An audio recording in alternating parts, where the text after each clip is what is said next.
Hey guys, welcome back to our Well Child video series here at New Life. So today I'm going to be talking about screen time and the negative effects it has, but also to have a healthy relationship with screens, because I mean, it's inevitable. They're going to be in our lives. They're going to be more in our lives as we progress forward. So it's important that you put healthy boundaries in place for your kiddos. It's no surprise that technology has become a very important part, but also sometimes a damaging part of our society as it's infiltrated pretty much every aspect of our lives.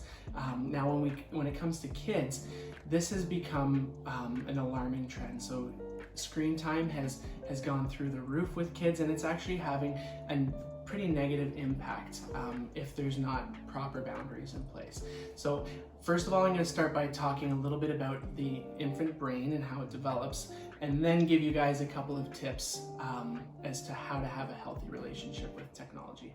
When a child's born, they're temporal lobe dominant. So that's the first part of the brain that the child is reliant on. So that's responsible for more of like the survival instinct. It's very selfish. And I mean, just like every other animal, when you're a child, it needs to be selfish because that's important for you to survive. So crying out for mom to feed you, wanting sleep, all these things are very demanding in nature, but very important for a baby when they're developing.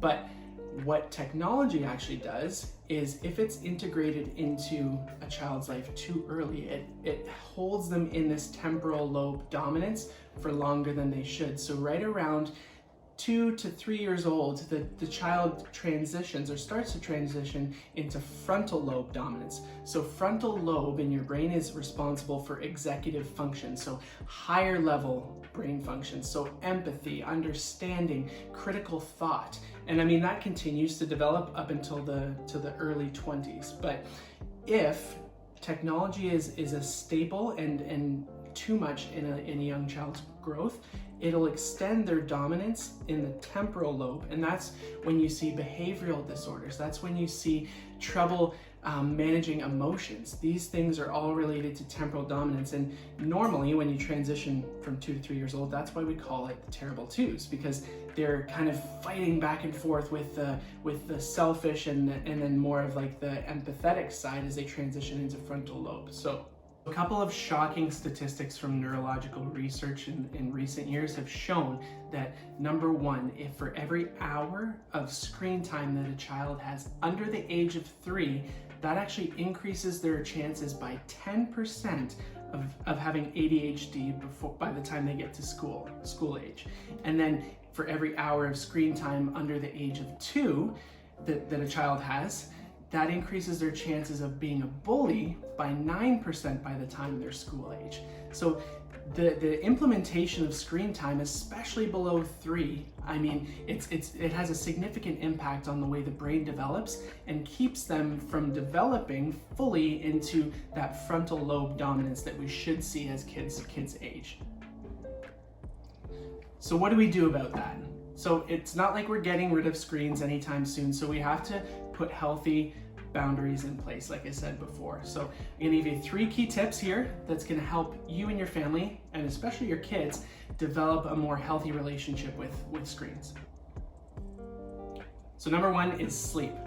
So the blue light, I mean, there's tons and tons of research out there these days that says blue light is stimulating to the brain. So what we wanna do is eliminate that close to bedtime. So I mean, an hour, if not more. I mean, I would say, the best case scenario would be after dinner, just having no screen time for kids, because I mean, lots of kids go to bed 7 to 8 o'clock. So post dinner, just have no screen time. That'll allow their body to fall into the natural circadian rhythm and be able to get a more restful sleep. And as your kids get older, they may have a device or 2 of their own.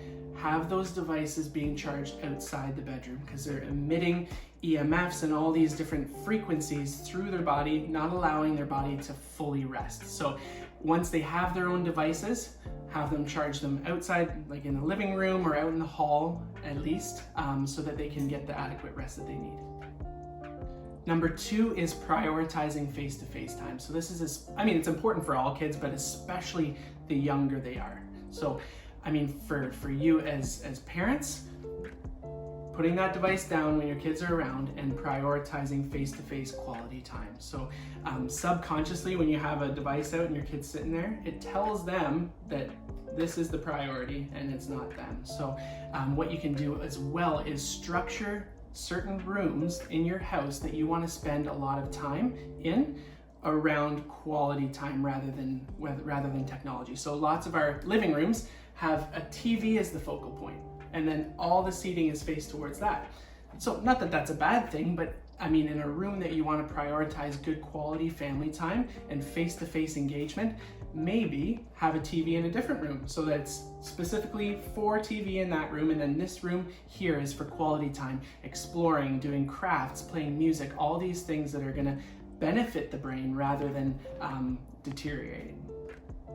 And number 3 is modeling healthy behaviors. So you parents out there, your kids are going to be looking to you for how they should behave. So if you're on your phone sitting there for hours on end or on your computer, I mean, obviously we've got work, but having a healthy end point to that and a healthy engagement once you're done those things is going to be very important for your kids to see. So when you're sitting down with them, just have the phones off to the side. When you're going to bed, charge your phone outside the room. And all these behaviors are going to teach them to have a healthy relationship with technology.